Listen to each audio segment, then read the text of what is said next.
Di kedalaman laut yang sunyi, 6 orang terjebak di bangkai pesawat selama 3 hari 3 malam. Saat tim penyelamat akhirnya datang, semua orang di dalam berteriak panik. Jangan mendekat. Mereka tahu sedikit saja gerakan bisa mengguncang bangkai pesawat dan memancing bahaya. Para penyelam gagal mengevakuasi mereka.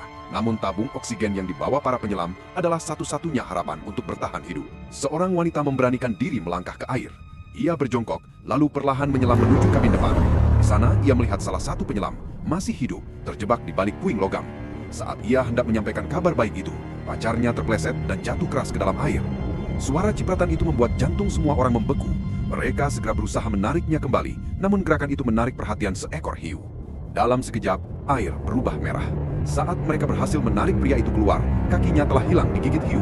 Seorang kakek di antara mereka cepat-cepat merobek sabuk pengaman untuk menghentikan pendarahan. Namun lukanya terlalu parah.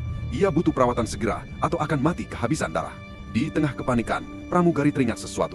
Seorang penumpang adalah perenang profesional. Mungkin di dalam bagasinya ada sesuatu yang bisa menyelamatkan mereka.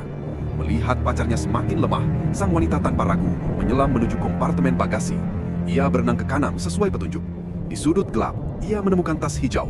Namun tiba-tiba seekor gurita besar melintas, membuatnya hampir menjerit ketakutan. Meski gemetar, ia berhasil membawa tas itu kembali ke kabin. Di dalamnya terdapat 4 set pakaian dan masker selam, secercah harapan untuk berenang menuju permukaan. Tapi saat ia hendak memberitahu pacarnya kabar baik itu, ia telah berhenti bernafas.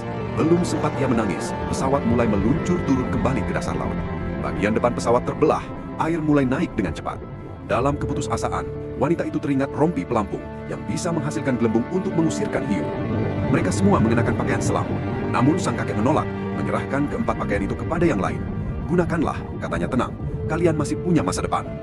Ketika air menelan kabin, kakek itu menggenggam tangan sang wanita dan tersenyum terakhir kalinya. Sesaat kemudian, bagian depan pesawat hancur dan jatuh ke jurang laut. Seekor hiu datang menyerang. Sang wanita dengan cepat menarik pelampung, menyemburkan gelembung yang menakuti hiu itu. Mereka pun berenang keluar satu persatu, meninggalkan bangkai pesawat yang perlahan tenggelam. Hanya kakek itulah yang tertinggal di sana, berdiri tenang, memeluk barang milik istrinya, menunggu ajal menjemput. Di permukaan lain, seorang pria pirang muncul, ketakutan untuk bergerak. Lihat itu, pramugari berbalik arah dan berenang kembali untuk menolong. Sementara itu, sang wanita berhasil menemukan para penyelam. Setelah mendapat suplai oksigen, ia menarik rompi pelampung gadis lain dan melihat keduanya naik dengan cepat ke atas. Ia baru bersiap berenang pergi ketika seekor hiu lain datang melalui lubang pesawat. Ia menahan nafas, tak bergerak sedikit pun. Namun tak lama, hiu kedua muncul dari sisi lain. Dalam kepanikan, ia berenang menuju bagian depan pesawat yang tiba-tiba runtuh seluruhnya ke dalam jurang laut. Tarikan kuat menyeretnya ke bawah. Dengan sisa tenaga, ia meraih pegangan logam, berenang ke atas sekuat tenaga, hingga akhirnya berhasil menembus permukaan air. Dengan tubuh lemah dan luka di mana-mana, ia membuka pelampung dan melambai minta pertolongan. Tak lama, cahaya dari kapal penyelamat menyorot ke arahnya.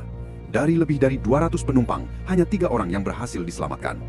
Namun di mata wanita itu, di dasar laut yang gelap, masih tersisa mereka yang tak pernah kembali.